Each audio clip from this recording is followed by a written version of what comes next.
Good morning. This is KELOLAND On the Go with all you need to know in news and weather as you start your day. The state penitentiary in Sioux Falls is looking for a new warden. Tuesday night, the Department of Corrections staff got an email saying Teresa Bittinger was no longer the warden of Sioux Falls prisons. The removal comes a day after Secretary Kelly Wasco briefed the legislature's Government Operations and Audit Committee about contraband found during the nearly month-long lockdown at the men's state prison in Sioux Falls. To learn more about the events leading up to her removal and a recap of disturbances at the state men's prison, go to this story here on KELOLAND.com. A Sioux Falls man with a long criminal history is charged with attempted murder.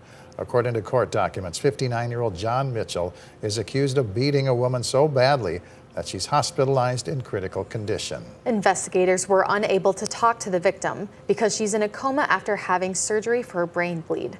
While she was still conscious, the affidavit says she told her children that Mitchell had strangled her and threatened to kill her. Police are still investigating a possible child abuse at a Sioux Falls daycare. The Child Protection Division of the Department of Social Services told police it received a report about possible physical abuse at Wildflower Academy. Police say the alleged abuse involves an employee at the daycare and a child who was there. Authorities do not believe any other children were involved at this time. One of the things the police department does is in situations like this is we're looking for the welfare, well-being of children, other children that may be present. And so we had enough information that we believed there was a potential that other children may be in harm's way if they stayed in that daycare. As of Wednesday afternoon, no arrests have been made and charges have been filed. Now let's get a check on our weather with meteorologist Scott Muntz. Scott? All right, good morning, everybody. Looks like temperatures today will still be above average. We'll have numbers in the 60s in many locations, a chance for lower 70s in southeastern South Dakota. We'll watch for showers, maybe that isolated thunder shower. Best bet to get wet will be found across the northern half of the area. Brian will have more details on your forecast coming up. All right, thank you very much, Scott. Well, late season golfers are paying close attention to Scott and Brian's forecast. The mild weather has meant extra rounds of October golf at Sioux Falls courses, including Elmwood. Golf season could extend beyond Halloween if it stays warm enough. We're always constantly checking the 10-day forecast. Our superintendents do a great job of communicating with us when things get too bad and when they need to kind of button it up. But for right now, we're just kind of letting it go and letting people enjoy the sunshine.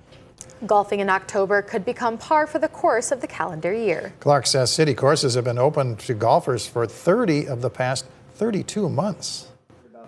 Former Major League Baseball player Drew Robinson spoke in Sioux Falls this week. He's a survivor of a 2020 suicide attempt, and the Helpline Center, which connects people to mental health resources, brought him to town. Really hoping that we can really touch males and athletes in our community so that they understand that it's okay to reach out for help. Strength is not always physical.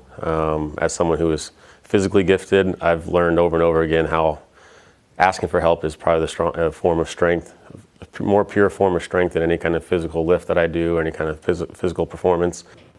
Robinson is a mental health advocate for baseball's San Francisco Giants. A family-run Halloween event is back this weekend in Sioux Falls. Grandma Lou's Hollow is an interactive display that has a haunted nursery theme this year. Along with scary dolls will be live actors, an area for toddlers to play, and more. We give you a checklist when you're here, and once you find all those toys, then you give the checklist back and you get a prize. So I have a lot of... The event is in memory of Lou Beener, who passed away in 2020. Lou passed down her love of Halloween to her family, and her family in turn uses the holiday to keep her legacy alive. That's a look at some of our top stories. Now let's get one last look at your weather with meteorologist Brian Karstens. All right, our weather picture today, a couple of scattered showers are possible. Keep an eye on that. Northern and northeastern South Dakota will have the best chance of that. Because of the clouds today, we'll hold those temperatures primarily in the 60s. Yes, there could be a thunder shower. You can see behind me here in western Minnesota. That's where the best ingredients, if we're going to be able to muster something like that on radar, would be occurring there. But even Sioux Falls, it's not impossible to get a thunder shower yet this afternoon, so we'll keep an eye on that. Notice, too, the difference in winds. We got a south wind ahead of the front, northwest winds behind it. That will set the stage for some chillier weather tomorrow morning. We'll wake up to 30s in many areas. I would expect even a few 20s out toward Phillip and Faith. So if you've got some interest in that, make sure you're paying attention to the temperature. Then tomorrow, high pressure overhead and highs are a few degrees cooler for a few of us. It's not drastically colder. And then we'll begin a warming process as we kick off the weekend. In fact, dry weather also likely. How hot will it get, or how warm will it get early next week? Well, 70s, even maybe some 80s in the far southeast corner.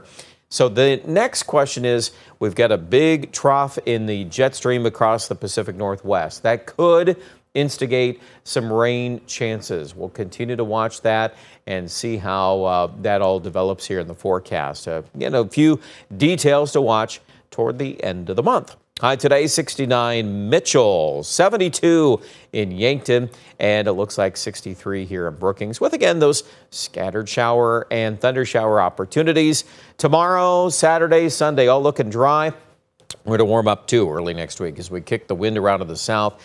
That 75 on Monday is interesting. We could be raising that.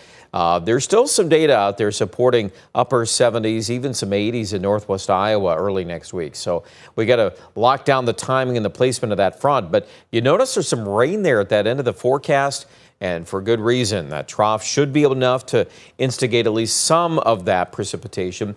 Temperatures will begin to cool off, and we're noticing that especially for the folks here farther west and farther northwest. Rapid City in particular, you see that in the Pier forecast, but Rapid, probably some highs in the 40s by early next week, by Tuesday. So keep an eye on all of that. More details online at KELOLAND.com.